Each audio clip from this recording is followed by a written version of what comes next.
welcome back to Whiskey Dents. So today, it's Christmas time. We have a ton of boxes that we need to open up for our Airmaxx suspension. So we're gonna get after that. I'll open it all up and kind of lay it out, and then we can take a look at it. Oh, and don't think I didn't notice you showed up late, but at least you're here. I'll take it. Let's do it. Finally got it unboxed. All right, we got a 3-gallon tank. We got a compressor. We got some relays and whatnot. These bags are supposed to be 2500s, but man, they look really small. I may have ordered or got sent the wrong stuff. I got to look into that. I got the do-it-yourself bag mounts for the back. I got the maxspeedinrods front kit for the Crown Victoria. A ton of fittings, a ton of hoses, and we're going to control the front on one separate paddle valve and then the rear on another. Not going to get too fancy. Then this stuff. This is for that 300 out there. It's got a 1-barrel carburetor on it, and I've never had any luck with them. So I bought this adapter kit.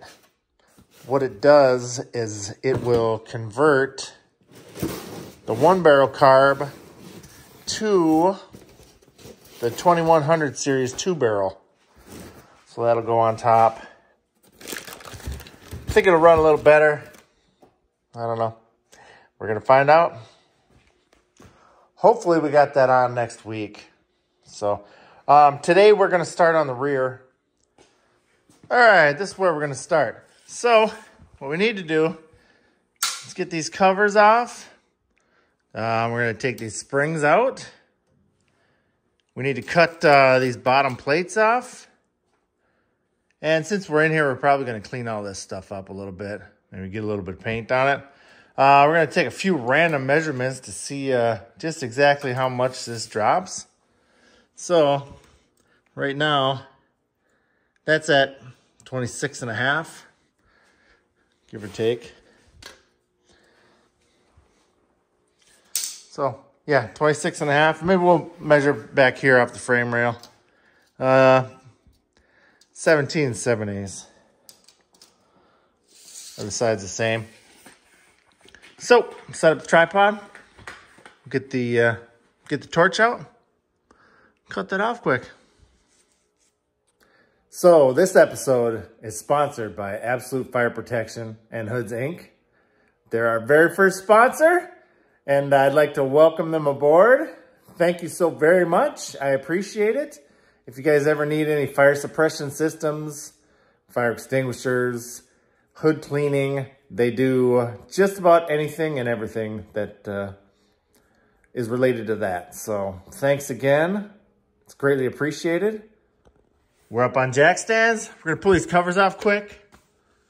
And then we'll maybe loosen our shocks. And pull tires off and cut them springs out. What do you think? Let's do it. Springs are out. They were under quite a bit of pressure, but I'm all right. Just be careful when you're trying to remove those because they may shoot out. There was a lot more force than I thought there was going to be. Anyways, I'm dying to see just how low this thing's actually going to sit. So I'm going to throw the jack under it, take those jack stands out, and we'll drop it down and see just where it's sitting right now. Wow. It's sitting on the bump stops right now. Wow, is it low. So what was this at before? It dropped 6 inches. And it's on the bump stops. I think I could go a little bit lower. Man, this is exciting. I have never, ever lowered a vehicle or even thought about it. But we're going to have to get the front done next week. It's kind of hard to tell, but wow, this is awesome. Who else is excited? Very, very cool. 11 inches there. Wow. to think. We could even go lower if we wanted to, but I ain't trying to get too crazy. I already had a heck of a time getting the jack out from underneath it, so. All right, let's get back to work.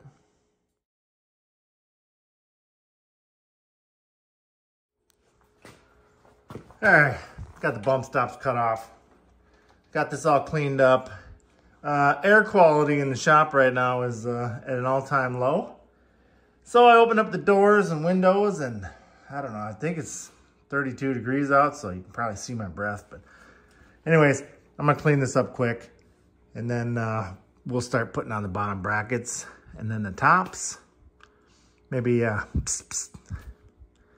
a little of that Rust-Oleum restoration cans. Anyways, let's do it. So I got this all cleaned off. This side still has that knob on there. I haven't touched it yet. But I cut that off. Got it all ground down. Looking nice. I cut these pieces. What I'm going to do is weld them on. Just like that. And then I'll weld that up on the axle itself. And once that's completed, I'm probably going to box in one side as well. Just gusset it in there, make it a little bit stronger. So do you guys remember last week when I ran out of welding wire? Well, guess who forgot to go get some wire? So I'm sitting here trying to weld this. I'm like, what is going on here? And then I remembered. Whoops.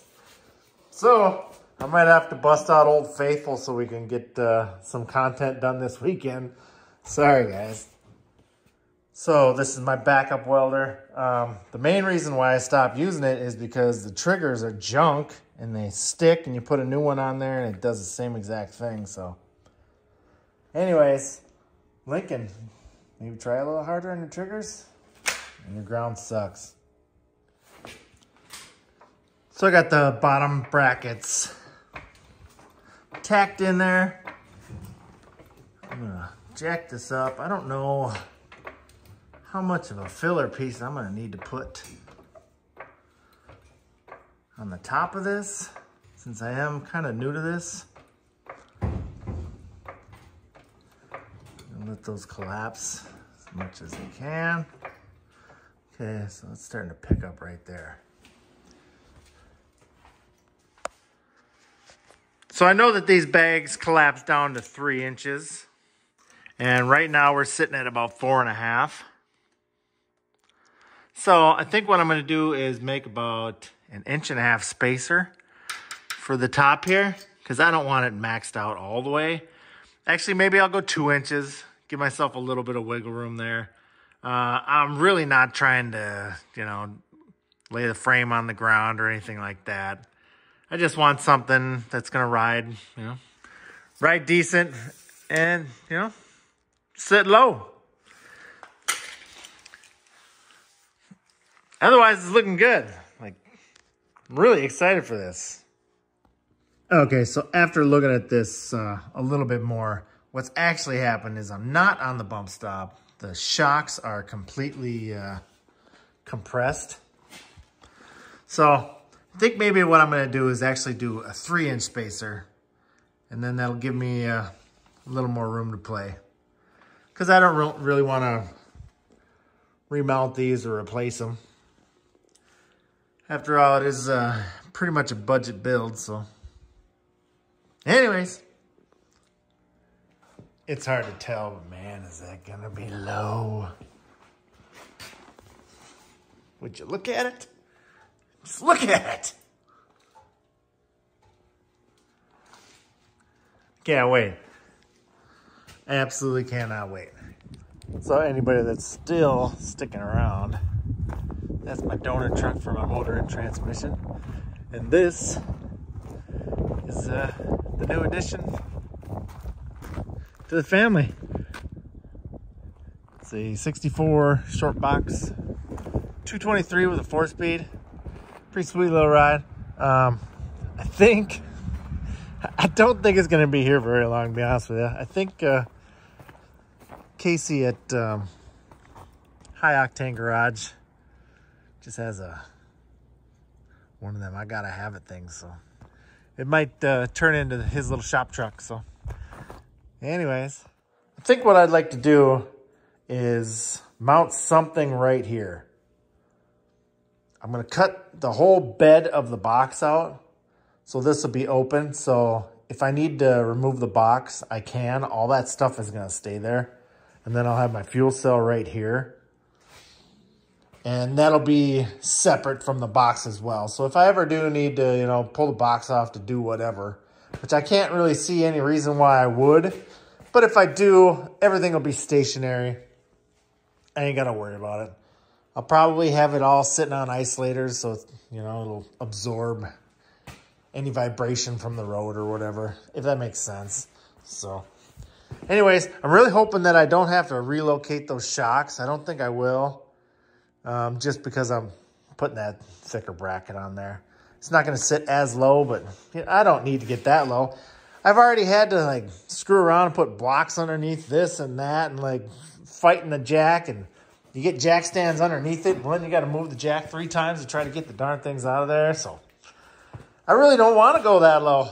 It just seems like more of a pain. So what do you think? Should we put that on bags too? Just bag the whole fleet? I mean, why not? That one looking low would really be nice. All right, so I got the bags in. The mounts are tacked in. It looks like that 3 inches is going to be absolutely perfect. Everything is looking great. So I'm going to pull the bags out. I'm going to weld them. Probably hit them with some paint. And then, yeah, pretty much rear's done then. A lot easier than I thought it was going to be. Well, there it is.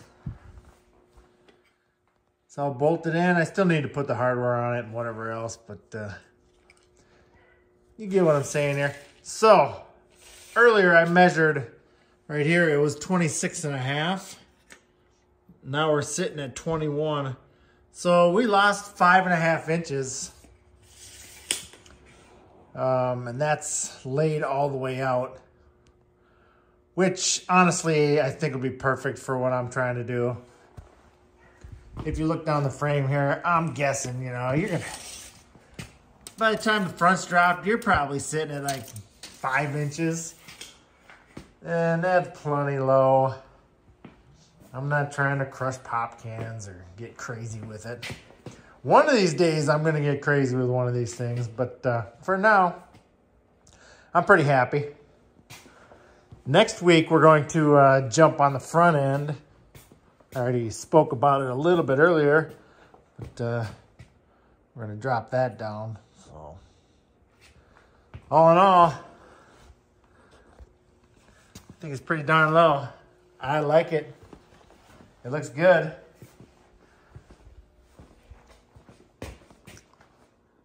Tell me what you guys think in the comments. What do you think of the build? Anyways, everybody have a great week. Don't forget to check out Classic Car Revival, High Octane Garage, Hodgepodge Dodge Garage, and then last week I told you it was Squirrel's Garage, but it's not. It's actually called Squirrel's Workshop is what it is. Anyways, don't forget to support small YouTube. We appreciate you guys. And if anybody would like to sponsor my channel or the build, by all means, email me and I'll send you my address or whatever we got to do to get it figured out. All right. See you guys next weekend. Thank you. Bye. Normally, I work Fridays out here for a few hours. And then I'll also work Sundays. Well, I was busy working on the house this Friday, so I didn't make it out here. But I mean, we do got a lot of stuff that showed up. We got our carburetor, which I can't wait to get on there, and yeah, all of our suspension stuff, adapter kits, so that we can make that work on a 300 6-cylinder. What else? We got the Crown Vic front suspension components. We'll just need to hack that out of there and bolt them in. Should be pretty easy.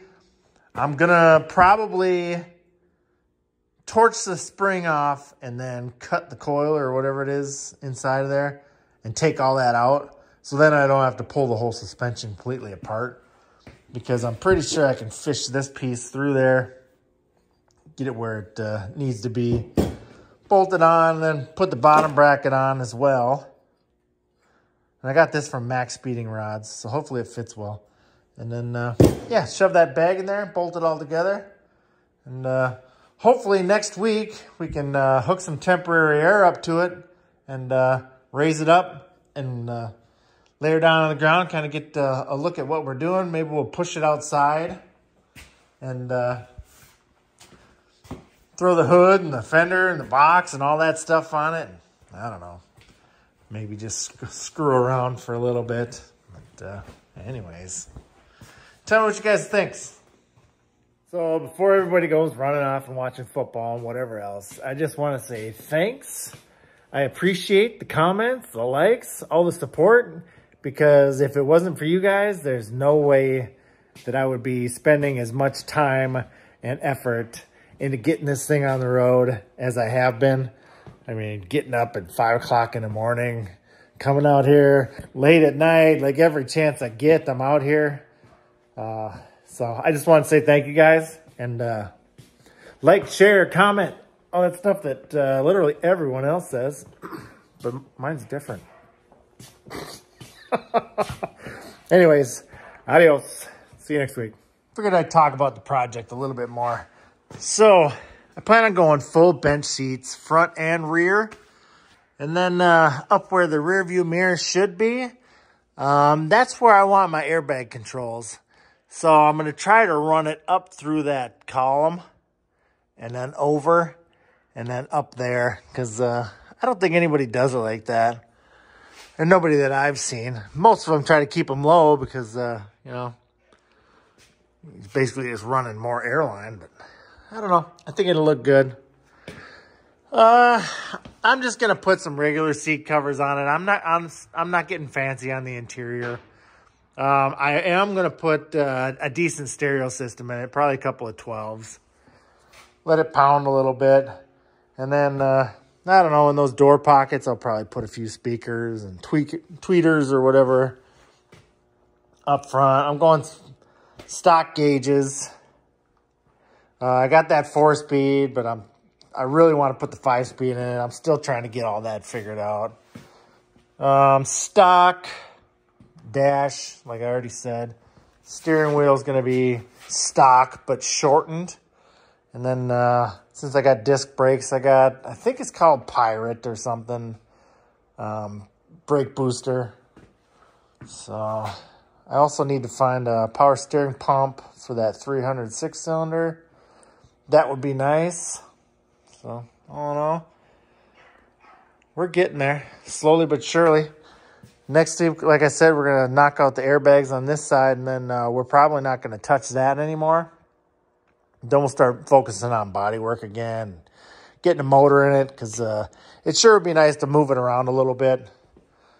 You know, I mean, pretty quick here, we're going to have so much darn snow that I'm not going to be able to drive it out of the garage anyway. But what's wrong with sitting out here and starting it once in a while, you know? Rev around a little bit, act like a little kid, maybe do some daydreaming. But anyways, yeah, let me know what you guys think. Like, I don't know. I spent an awful lot of time thinking about this, so hope you guys are enjoying it as much as I am. Well, anybody that's interested, I'm going to take whatever that is off. And I bought this adapter kit.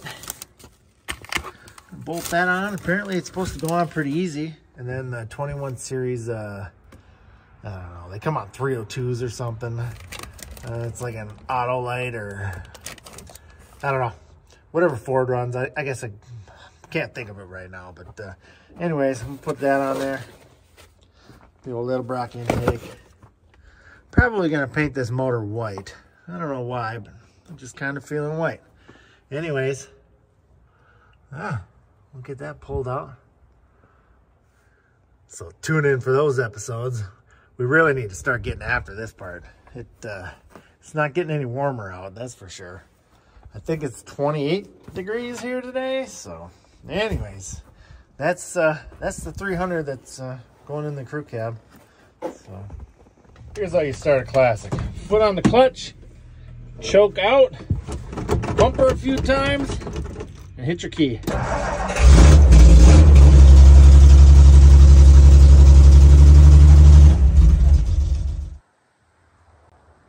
What do you think? She's getting there.